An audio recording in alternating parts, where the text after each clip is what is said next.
बिस्मिल्लाहिर्रहमानिर्रहीम, अस्सलाम वालेकुम। अली सलमान जी टीवी के तमाम नाजरीन को आईसीसी टी20 वर्ल्ड कप जी स्पोर्ट्स स्पेशल में खुश आमदेद कहता है कि during the ICC T20 world cup हम इस महफिल को सजाते हैं आपके लिए और बात करते हैं उस दिन खेले जाने वाले मैचेस के हवाले से। और अब ये टूर्नामेंट जो है वो अब सेमीफाइनल के मरहले में आज से दाखिल हो चुका है कि जहाँ पे साउथ अफ्रीका और न्यूजीलैंड की टीमों के दरमियान इस टूर्नामेंट का सेमीफाइनल खेला गया और ये मैच कम और मिस मैच ज़्यादा साबित हुआ। और इस मैच को देख के मुझे माइक टायसन के हवाले से की गई वो बात याद आ गई कि माइक टायसन की बॉक्सिंग की जब बाउट होती थी तो उसके लिए कहा जाता था कि लोग अभी अपनी सीटों पर बैठ के चिप्स के पैकेट भी नहीं खोल पाते थे और वो अपने हरीफ को नॉकआउट कर देते थे। यही आज कुछ किया न्यूजीलैंड के दोनों ओपनर्स ने। इस मैच में क्या रहा, पहले एक नजर डालेंगे इस मैच की समरी पर, उसके बाद अपने दोनों मोअज़्ज़िज़ मेहमानों के साथ आपका तारुफ कराएंगे। इस वक्त आपके सामने इस मैच की समरी है कि जहाँ पे 169 रन स्कोर किए 8 विकेटों के नुकसान पर साउथ अफ्रीका ने। येंसन ने 55 रन की इनिंग खेली, ब्रेविस्टर ने 34 रन स्कोर किए, स्टब ने 29 रन बनाए और येंसन और स्टब की 73 रन की ये पार्टनरशिप थी जिसने इस स्कोर को 169 तक पहुंचाया। एलन और जवाब में मैकेंची ने सिर्फ एक ही ओवर डिलीवर किया और 2 विकेटें उन्होंने हासिल की। 2 विकेटें रविंद्रा और हेनरी के हिस्से में आई और उसके बाद शो स्टीलर साबित हुए फिन एलन के जिन्होंने 100 रन स्कोर किए महज 33 गेंदों पर और 58 रन की इनिंग खेली टिम साइफर्ट ने और इस तरह 9 विकेटों से इस मैच में कामयाबी हासिल की। 13वें ओवर में इस टारगेट को चेस कर लिया। 84 रन का पावर प्ले था जो यहां पर आज सैफर्ट ने और फिन एलन ने स्कोर किया वर्सेस साउथ अफ्रीका और ये आईसीसी टी20 वर्ल्ड कप की हिस्ट्री का दूसरा बड़ा पावर प्ले था और किसी भी नॉकआउट गेम का ये सबसे ज्यादा हाईएस्ट स्कोर वाला पावर प्ले था और न्यूजीलैंड की टीम यकीनी तौर पे इस जीत को डिजर्व भी करती थी। मेरे साथ आज स्टूडियो में इस मैच को डिस्कस करने के लिए कल वानखेड़े में जो मैच खेला जाएगा जिसमें इंग्लैंड और इंडिया की टीमें मध्य मुकाबले होंगी, इस मैच को डिस्कस करने के लिए, पाकिस्तान की क्रिकेट के हालात को डिस्कस करने के लिए आज मौजूद है स्पोर्ट्स जर्नलिज्म का एक बहुत बड़ा नाम, senior and seasoned sports journalist Abdul Majid Bhatti साहब। भट्टी साहब को शो में खुश आमदेद कहते हैं। अस्सलाम वालेकुम sir and welcome to the show. जी वालेकुम अस्सलाम अली, उम्मीद है कि खैरियत से होंगे। सबसे पहले माजरत कि भाई हमने जो कल फोरकास्ट की, हमारे दूसरे मेहमान भी आपके सामने जब आएंगे, लेकिन क्या एंटी क्लाइमेक्स हुआ कि सारे एक्सपर्ट्स, मेरा ख्याल 80-90% जो एक्सपर्ट्स कह रहे थे सब आउट क्लास हो गए। बिल्कुल सही है, हमारा भी पाकिस्तान टीम वाला हाल हुआ है। बिल्कुल सही है, लेकिन साउथ अफ्रीका ने भी कहा कि एक्सपर्ट अपनी जगह है और हमारा जो चोकर्स का लेबल है वो अपनी जगह है, तो हम मायूस नहीं करेंगे और इस लेबल को अपने ऊपर से हटने और मिटने नहीं देंगे। जो दूसरी शख्सियत मेरे साथ मौजूद हैं, कल उन लोगों में मेरी तरह ये भी शामिल थे क्योंकि मेरी भी टीम आज साउथ अफ्रीका ही, मैं समझ रहा था कि आज साउथ अफ्रीका जीतेगी और इन्होंने भी साउथ अफ्रीका ही कहा था कि आज के मैच में साउथ अफ्रीका को जीतना चाहिए क्योंकि अगर हम एप्पल टू एप्पल कंपेरिजन करें तो साउथ अफ्रीका को थोड़ा सा मार्जिन हासिल था। स्पिनर्स भी अच्छे थे, लेकिन अगर आपका कप्तान स्पिनर आजमाने को तैयार ही ना हो तो फिर ऐसे ही नतीजे सामने आते भी हैं। कमर इफ्फी साहब हमारे साथ मौजूद हैं, शो में खुशामदीद कहेंगे। अस्सलाम वालेकुम इफ्फी भाई।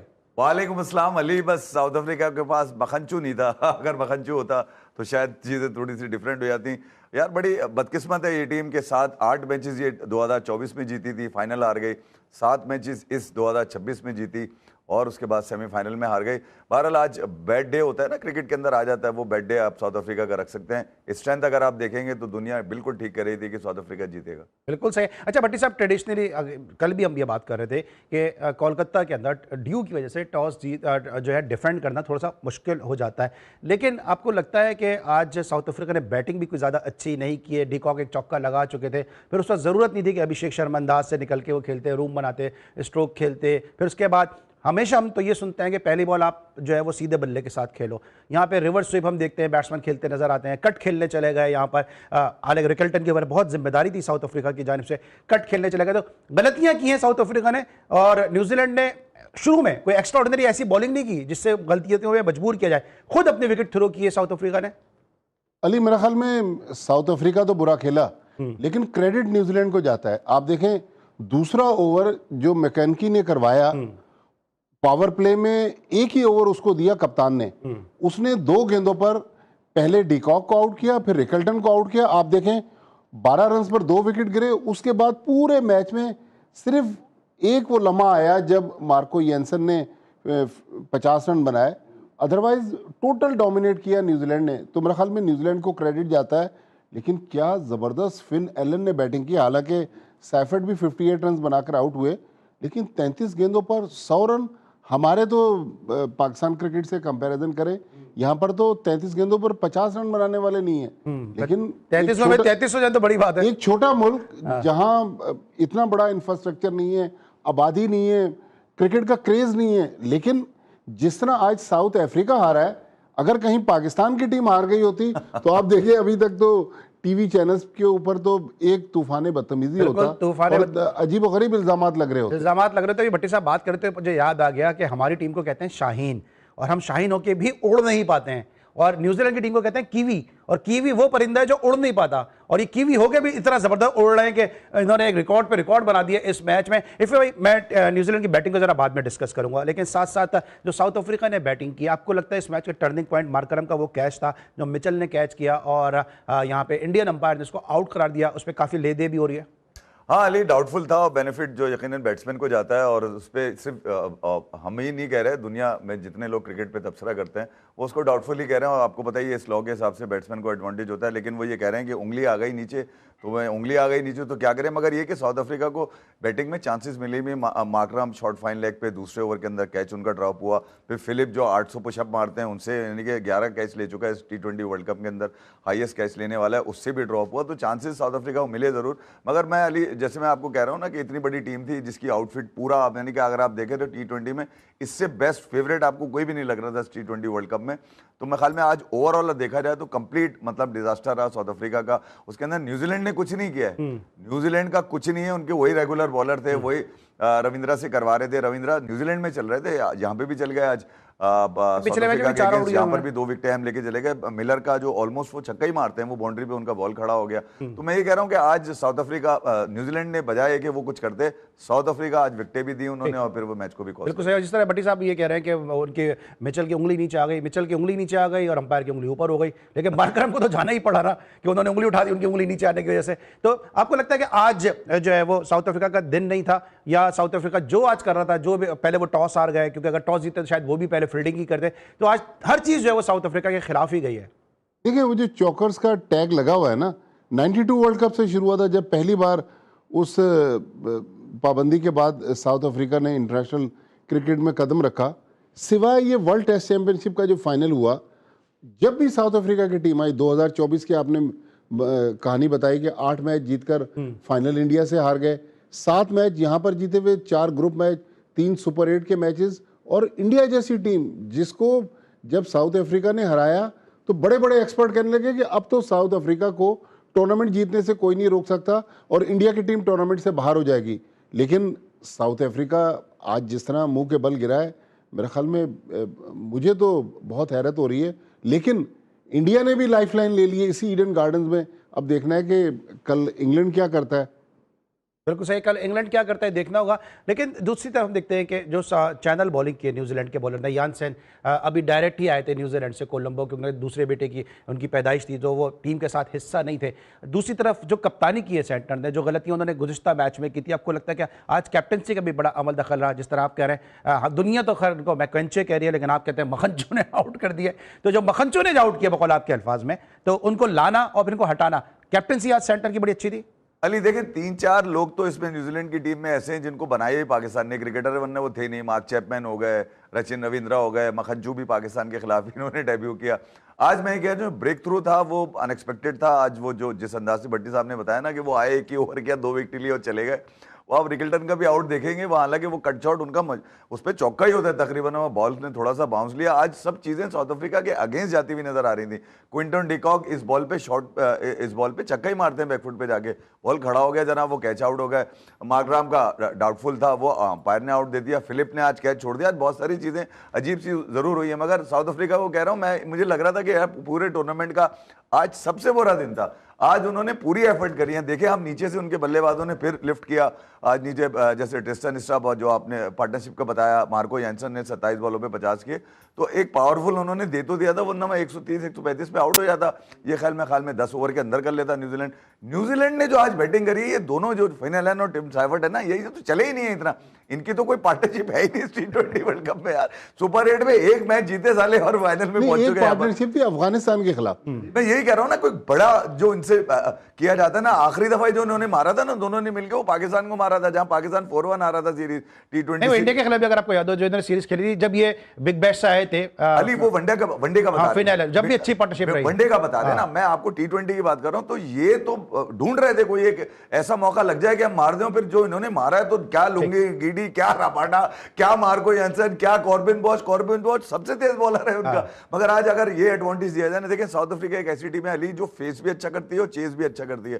तो उनके लिए तो टॉस मैटर नहीं कर रहा था, ये तो उन लोगों के लिए मैटर करता है जो कहानी बनाते हैं ना बेकारी की, कि यार टॉस यूं हो जाएगा यूं हो जाएगा। देखा वेस्ट इंडीज वाले मैच को भी अगर आप देखेंगे ना, जो इंडिया का हुआ था, वहां इंडिया आखिरी ओवर में गया, जाके चेस किया, 4 बॉल ने पहले चेस किया, तो टोटल भी कम था।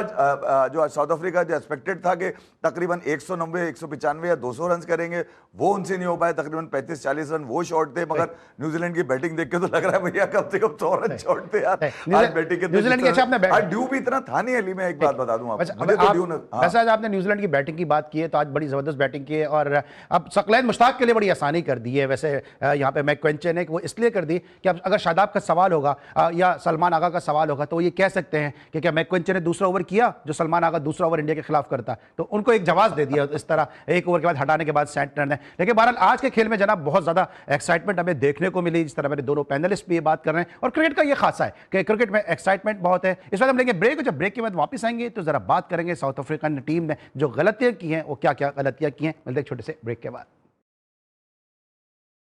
Welcome back after the break. और ब्रेक पर जाने से पहले बात कर रहे थे जनाब साउथ अफ्रीका की गलतियों के हवाले से। लेकिन जिस तरह से आज बॉलिंग में साउथ अफ्रीका ने किया है कि जब उन्होंने देख लिया कि मैकक्वेंचे आउट कर रहे हैं, तो फिर फास्ट बॉलर के साथ किस तरह से चलेगा। और हमने देखा कि जो ब्रूटल हिटिंग की है दोनों कीवी ओपनर्स ने, उसने इस मैच को जो है वो मिस मैच बना दिया। भट्टी साहब, इनके पास भी अच्छे स्पिनर्स मौजूद थे, केशव महाराज मौजूद थे। आप नहीं समझते कि अगर पावर प्ले में स्पिनर्स को लेकर आते तो शायद मुश्किलात होती, क्योंकि एक ही पेस पे बॉलिंग होती रही और एक ही पेस से दोनों कीवी ओपनर्स हिट्स लगाते रहे। असल में जो लाठीचार्ज किया ना फिन एलन और टिम साइफर्ड ने, मेरा ख्याल है उसके बाद शायद माकरम के पास प्लान बी था ही नहीं। या तो उनके हाथ पांव फूल गए, वो चाह रहे थे कि पावर प्ले में को 2-3 विकेटें मिल जाएं, हालांकि उन्होंने एक स्लिप भी लगाई हुई थी। लेकिन मेरा ख्याल में इतनी आउटस्टैंडिंग बैटिंग की है ना कि आज ईडन गार्डन्स में, हालांकि ईडन गार्डन्स में 65-70 हज़ार लोग आते हैं, क्राउड इतना नहीं था, लेकिन जो लोग भी गए उनको मेरे ख्याल पैसा वसूल हो गया, ज़बरदस्त उनको मैच देखने के लिए मिला। अब देखना है कि एक तरफ ये मैच हुआ, फिर अब मुंबई में जो कल दूसरा मैच है वहाँ पर क्या होता है, क्योंकि जो लोकल इंटरेस्ट है वो तो सारा मुंबई में है कि इंग्लैंड जिसने न्यूजीलैंड को हराया और ख़ुद सेमीफाइनल में पहुँच गए, लेकिन अब इंडिया जो है उसका सारा दारोमदार इंग्लैंड के हाथ में है। तो मेरे ख्याल में ईडन गार्डन्स में तो शायद वन साइडेड मैच हो गया। मुझे लग रहा है कि वानखेड़े वाला मैच जो है वो तगड़ा होना चाहिए, क्योंकि वन साइडेड मैच बाज़ लोग एंजॉय करते हैं, बाज़ नहीं करते, लेकिन एक ये क्रंच मैच हो ना, थोड़े रन से कोई टीम हार जाए तो उसका फिर मज़ा ही और है। राइट है। अच्छा इफ़ क्योंकि आप तो बड़ा कवर करते हैं इंडियन क्रिकेट के हवाले से यूट्यूब वगैरह पे, ये जो इस तरह से हिटिंग की है फिन एलन ने, ये इनका जो आईपीएल का एक्सपीरियंस था, कोलकाता नाइट राइडर का जो एक्सपीरियंस था, आपको लगता है इसने भी काफ़ी इनको मदद दी है? क्योंकि एडन गार्डन कोलकाता पे खेलते रहे हैं, इस पिच के बिहेवियर को, इसके जिस तरह से इसका बर्ताव, इसको ये बेहतर जानते हैं। अली यार मुझे ऐसा लगता है कि आज न्यूजीलैंड की तरफ से जो एडवांटेज मिला, जो सही मखोंची को तो चलें ठीक है, उसने 2 ब्रेक कर दी, 2 विकेटें ले ली, मगर आज फर्गसन और साथ साथ मैट हेनरी का बड़ा अहम रोल था। आपने देखा होगा जिस अंदाज से दोनों ने बॉलिंग की, बड़ा मुश्किल हो रहा था उनको हिट करना। इवन डेथ ओवर्स के अंदर भी आपने देखा होगा बैक टू बैक 2 विकेट आखिरी ओवर में। हाँ, मैं यही कह रहा हूँ ना कि दूसरी तरफ अगर आप यहाँ देखेंगे साउथ अफ्रीका के इस पूरे यूनिट के अंदर जो 11 का आपने देखा होगा, इसके अंदर अगर जॉर्ज लिंडे को, क्योंकि अगर कॉर्बिन बॉश 8 नंबर पे आएगा जो कि टॉप ऑर्डर में खेलता है, मगर वो क्योंकि पूरा बना हुआ इस तरह का बैटिंग का कि वो उसको 8 नंबर पे मौका लग रहा है आने का, उनकी जगह अगर आज जॉर्ज लिंडे को एक तो स्पिन का एक वेरिएशन मिल जाती उनको, मार्कराम का था कि एक और स्पिनर ये भी हो जाते, तो कहीं ना कहीं आज साउथ अफ्रीका से शायद प्लेइंग 11 में थोड़ी सी गलती हुई है, क्योंकि आज रबाडा उस तरह से नजर नहीं आया। रबाडा ऐसा लग रहा था कि यार मीडियम पेसर है, उसको जिस तरह से मार रहे थे पकड़ के, लुंगी गिडी, आज उनका स्लोअर वन भी काम नहीं किया। तो आज अगर जो कुछ काम करके गया आज वो न्यूजीलैंड का अगर देखा जाए जो पूरे इवेंट में आपको नजर नहीं आया, वो एक ही मैच में न्यूजीलैंड करता हुआ नजर आया, जो पूरे इवेंट में करते हुए आज वो इस नॉकआउट के बाहर हो गया। साउथ अफ्रीका बुरी टीम नहीं है, मगर ये कि आज न्यूजीलैंड ने अपनी पूरी स्ट्रेंथ, पूरे प्लान, पूरी स्ट्रेटेजी जो उन्होंने की थी वो 100% उनकी आई। यही वजह थी कि साउथ अफ्रीका गेम से बाहर हो गया। अच्छा, न्यूजीलैंड के कोच है माइक हैसन, न्यूजीलैंड के कोच है रॉब वॉल्टर, बट इस अप्रोच में कितना आपको फर्क नजर आया? क्या हमारे प्लेयर में इतनी स्किल्स नहीं है जिसकी वजह से माइक हैसन को मुश्किलात आ रही हैं, या रॉब वॉल्टर जो है वो बेहतर तरीके से अपने प्लेयर के स्किल्स को यूज कर रहे हैं? देखिए, मेरे ख्याल में यहाँ हमें सबक ये मिलता है कि अगर आपके पास क्वालिटी प्लेयर्स हैं तो फिर एक छोटा कोच भी ना टीम को चेंज कर देता है, क्योंकि कोच ने क्या करना है, जो करना है वो तो ग्राउंड में प्लेयर्स ने करना है। तो मेरे ख्याल में शायद न्यूजीलैंड के पास स्किल्स बहुत ज़्यादा हैं। उनके पास आप देखें ना, जो प्लेयर आ रहे हैं, क्वालिटी प्लेयर आ रहे हैं, वर्ल्ड क्लास प्लेयर आ रहे हैं। हमारे पास जिनको हम सो कॉल्ड वर्ल्ड क्लास तो कहते हैं, लेकिन उनकी परफॉर्मेंसेस वर्ल्ड क्लास नहीं है।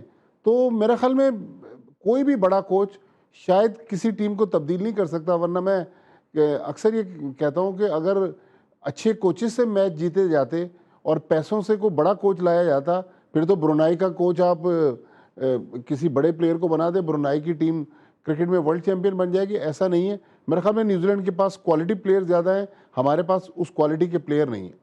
हमारे क्वालिटी के प्लेयर है नहीं है, हम अपने आप को चेंज नहीं कर पाते एफए, क्योंकि अभी ये खबरें सुनने में आ रही हैं कि डोमेस्टिक T20 टूर्नामेंट जो हो रहा है उसमें बाबर आजम लाहौर की क़यादत भी करेंगे, और इत्तलात ये भी हैं कि शायद वहाब रियाज भी जो है हमें T20 खेलते हुए नजर आए। तो अगर हमें यहीं जाना है, और फिर जिस तरह हम बार बार अपने शोज़ में इस इशू को उठा रहे हैं कि उमर अकमल का क्या कसूर है, उमर अकमल से ऐसा क्या जुर्म सरजद हुआ है कि उसको लाहौर रीजन की नुमाइंदगी करने तक का मौका नहीं दिया जा रहा, और उस जैसे प्लेयर के लिए 6 वर्ल्ड कप, इतने टेस्ट, इतने सारे वनडे T20 खेल चुका है, उसको ये कहा जा रहा है कि आप जाके क्लब खेलो, डोमेस्टिक खेलो, डिस्ट्रिक्ट खेलो, उसके बाद आपको सोचेंगे कि लाहौर के जो है रीजन में शामिल किया जाए।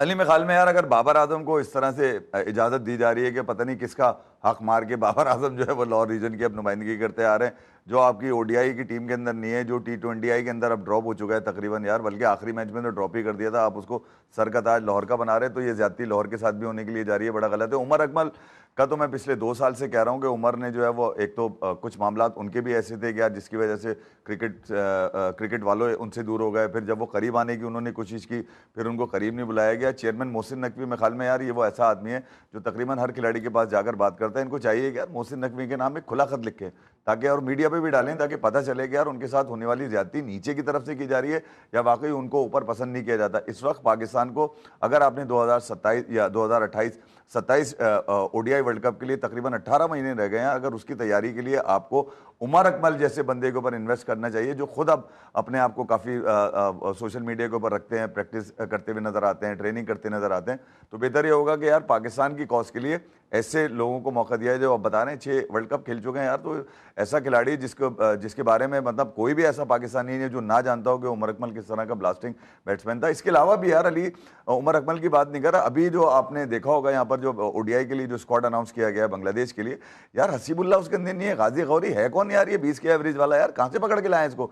ये क्या पिंडी की पर्चियां चलती रहेंगी हमेशा? मतलब ये नहीं, मैं जो भी है कहीं का भी है यार, मैं ये कह रहा हूँ कि यार मतलब हसीबुल्ला 45+ के एवरेजेस के साथ खेल रहा है, वो कहीं उसको जो है वो मौका नहीं दिया जाता, ना वो ओडीआई में होता है, ना वो T20 के अंदर होता है। पता नहीं क्या मसला चल रहा है पाकिस्तान के क्रिकेट के साथ। ये कौन से लोग हैं जो अपने क्रिकेट के फैसले कर रहे हैं और बच्चों का गला दबाते जा रहे हैं? वो खेलता हुआ आ रहा है मुस्तकिल यार, और पता नहीं कौन कौन से लोग जो है स्क्वाड के अंदर डाल दिए। कमाल हो गया। दिखा देते ना कौन कौन से लोग डाले, बताया यार, जरा दिखाएं मुझे कौन कौन, जरा दिखाइएगा जनाब, अगर हम दिखा सकते हैं कि कौन कौन से लोग जो है वो इस स्क्वाड के अंदर शामिल किए गए। और गाजी गौरी की बात करें, गाजी गौरी जो है वो इस वक्त जो है वो आपने क्वालिफाइंग राउंड में वो कराची ब्लूज की क़यादत भी करते। ये सामने स्क्वाड है, शाहीन शाह अफरीदी, अब्दुल समद जिनको अब्दुल रज़ाक ने ट्रेन किया पावर हिटर के तौर पे, अबरार अहमद हैं, फ़हीम अशरफ हैं, फैसल अकरम, हारिस रऊफ, हुसैन तलत, माज सदाकत, ये अच्छा इंक्लूजन है। मोहम्मद रिजवान जो है, मोहम्मद वसीम जूनियर, गाजी गौरी, साद मसूद, साहबजादा फरहान, सलमान अली आगा और शामिल हुसैन। लेकिन यहाँ पे साद बेग किधर गए? अगर गाजी गौरी की बात करते हैं, ये स्क्वाड है आपके सामने। साद बेग ने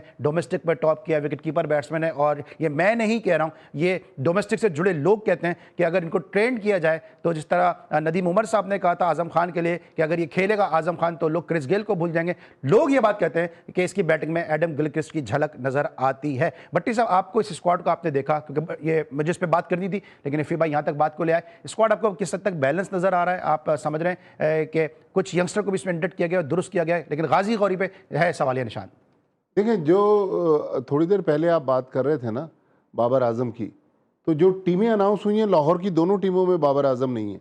एक में हाफिज साद नसीम कप्तानी कर रहे हैं, एक में शायद इमामुल हक है या कौन है, लेकिन खबरें आ रही थी बाबर, मैंने कहा ना हाँ, खबरें लेकिन आ रही हैं। जो टीम ऑफिशियली अनाउंस कर दी अब तो पीसीबी ने, तो जितनी भी टीमें हैं 2 लाहौर की हैं, बाबर आजम नहीं है। लेकिन करेगा क्या उस दौरान यार लेकिन T20? इस स्क्वाड में जो ये स्क्वाड नज़र आ रहा है, मतलब सबसे पहले तो एज ए जर्नलिस्ट मेरा ये सवाल है, ये टीम किसने मुंतखब की? आपके पास अलीम डार रिज़ाइन करके, अजहर अली रिज़ाइन करके 2 सेलेक्टर्स रह गए, एक रह गए माइक हैसन और शाहीन शाह आफरीदी कप्तान। तो मुझे तो लग रहा है ये सिलेक्शन कमेटी है। लेकिन अगर आप वनडे फॉर्मेट की बात करें और वर्ल्ड कप की तैयारी कर रहे हैं, तो साइम अयूब की तो 3 वनडे सेंचुरियाँ शायद 12-14 वनडे मैचेस में।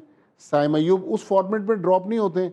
साहबजादा फरहान, इसमें कोई शक नहीं, 450 रन T20 वर्ल्ड कप में बनाए, लेकिन साहबजादा फरहान को हमने T20 की परफॉर्मेंस पर वनडे टीम में शामिल कर लिया।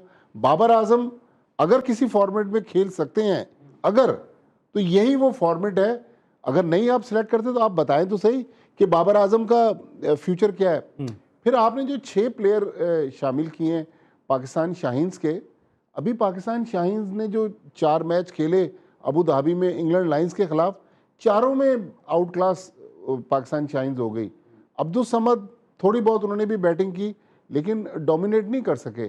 शामिल हुसैन, उन्होंने भी शायद एक इनिंग्स उन्होंने भी खेली। तो मतलब यंगस्टर्स को आपने डाल तो दिया, क्या 11 में ये यंगस्टर खेलेंगे, ये सवाल है। गाजी गौरी, मुझे नहीं पता क्या क्राइटेरिया है, किस क्राइटेरिया पे वो लेकर आ गए, लेकिन जहाँ तक साद बेग की बात है, साद बेग तो इससे पहले भी मेरे ख्याल में सिलेक्ट होते थे, उस वक्त भी उनको इग्नोर किया, इस बार भी इग्नोर कर दिया।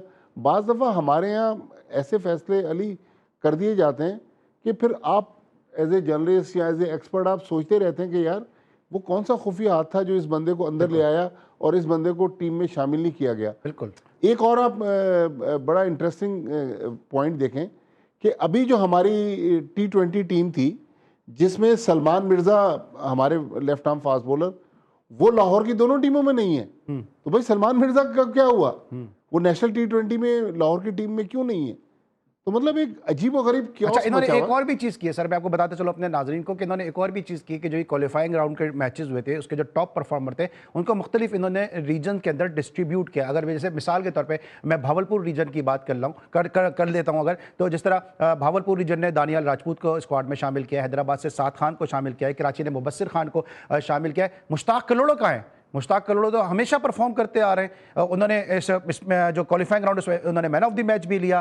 प्रेसिडेंट कप था, उसके अंदर भी वो 80 विकेट के करीब ले चुके थे और उसमें भी उनकी बड़ी ज़बरदस्त परफॉर्मेंस थी, वहाँ पे भी वो परफॉर्म करते आए। तो कौन लोग हैं जो सिलेक्ट करते हैं? और गाजी गौरी की जहाँ तक बात है, इसमें इस्लामाबाद यूनाइटेड का ही हाथ नज़र आता है, क्योंकि वो PSL इस्लामाबाद यूनाइटेड से भी खेले, वरना इमर्जिंग एशिया कप के बाद वो इस वाली टीम के अंदर जो पाकिस्तान शाहीन गई है, इसमें से वो ड्रॉप हो गए थे। एक और बड़ा इंपॉर्टेंट पॉइंट कि हर साल जो कराची में रमज़ान क्रिकेट होती थी, एक आम क्रिकेट प्लेयर जो जिसकी बेचारे की बहुत ज़्यादा आमदनी नहीं है, वो अपनी ईद की शॉपिंग के लिए या रमज़ान के लिए 5-6-10 लाख रुपए भी कमा लेते थे।